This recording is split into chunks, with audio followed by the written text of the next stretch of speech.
നോമ്പുചിന്ത 16-ാം ദിനം. ഹൃദയവഴി കാൽവരി. തയ്യാറാക്കിയത് father doctor VP Joseph വലിയ വീട്ടിൽ, ഡയറക്ടർ കൃപാസനം. മലയിലേക്കു കയറാത്ത 9 പേർ. മലയിലെ കർത്താവിൻ്റെ രൂപാന്തരീകരണം നോമ്പുകാലത്തെ പ്രധാന ധ്യാന വിഷയമാകേണ്ട സംഭവമാണ്. ഈശോയുടെ രൂപാന്തരീകരണത്തിൻ്റെ നിമിഷങ്ങളിൽ ഒപ്പമുണ്ടായിരുന്നവർ യാക്കോബും യോഹന്നാനും പത്രോസും മാത്രമായിരുന്നു. ബാക്കി 9 അപ്പോസ്തലന്മാരും അപ്പോൾ താബോർ മലയുടെ താഴ്വാരങ്ങളിൽ ആയിരുന്നു.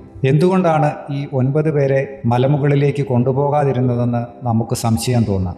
ഒരുപക്ഷെ ആദ്യം ഈ സംശയം ഉണ്ടായത് മിക്കവാറും ആ 9 പേർക്ക് തന്നെയാവാം. കർത്താവിൻ്റെ ആദ്യ ശിഷ്യനായ അന്ത്രയോസ് പോലും താബോറിൻ്റെ ഉയരങ്ങളിലേക്ക് എത്താൻ കഴിയാതെ താഴ്വാരങ്ങളിൽ നിർത്തപ്പെട്ടതിൽ നിന്ന് ചില കാര്യങ്ങൾ മനസ്സിലാക്കാനുണ്ട്. ആധ്യാത്മികതയിൽ സീനിയോറിറ്റി അല്ല, മറിച്ച് വിശ്വാസത്തിൻ്റെ കാലികമായ നവീകരണവും ജീവിത സാക്ഷ്യവുമാണ് പ്രധാനം. ആ 3 പേരെ മാത്രം എന്തിന് താബോർ മലയിലേക്ക് കൂട്ടിക്കൊണ്ടുപോയതെന്ന ചിന്താക്കുഴപ്പത്തിലാണ് മറ്റുള്ളവർ താഴ്വാരങ്ങളിൽ സമയം പിന്നിട്ടതെന്ന കാര്യം തീർച്ച.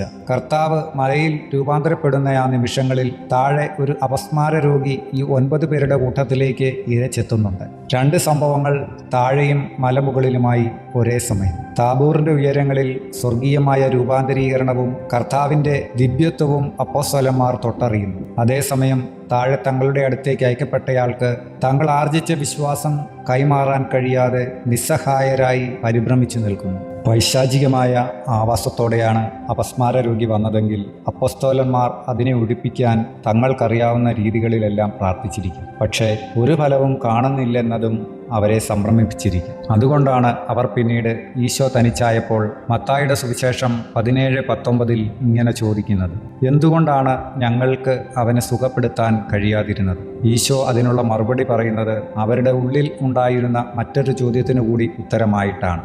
എന്തുകൊണ്ടാണ് യാക്കോബ്, യോഹന്നാൻ, പത്രോസ് എന്നിവരുടെ കൂടെ തങ്ങൾക്കും മറുരൂപ മലയിൽ വരാൻ കഴിയാതിരുന്നത് എന്നതായിരുന്നു ഉള്ളിലെ ചോദ്യം. പുറത്തെ ചോദ്യത്തിനും ഉള്ളിലെ ചോദ്യത്തിനുമായി ഒറ്റ ഉത്തരമാണ് ഈശോ നൽകിയത്: നിങ്ങളുടെ അവിശ്വാസം കൊണ്ട് തന്നെ. ഒരു വ്യക്തിക്ക് വിശ്വാസം വർദ്ധിക്കുന്നതിനനുസരിച്ച് അത് പ്രാർത്ഥനയാക്കി മാറ്റാം. സാധാരണ മനുഷ്യരെല്ലാം വിശ്വാസം പ്രാർത്ഥനയായി തർജ്ജമ ചെയ്യുന്നവരാണ്. പക്ഷേ അതിൻ്റെ അടുത്ത പടി വിശ്വാസം പ്രഖ്യാപിക്കുന്നതാണ്, മറ്റുള്ളവരോട് ഏറ്റുപറയുന്നതാണ്. അതിൻ്റെ അടുത്ത ഘട്ടം വിശ്വാസം പ്രയോഗിക്കുന്നത്. തങ്ങളുടെ വിശ്വാസം മറ്റുള്ള വ്യക്തികളിലേക്ക് കൈമാറാൻ കിട്ടിയ അവസരം ഫലപ്രദമായി പ്രയോഗിക്കുന്നതിൽ അവർ പരാജയപ്പെട്ടു.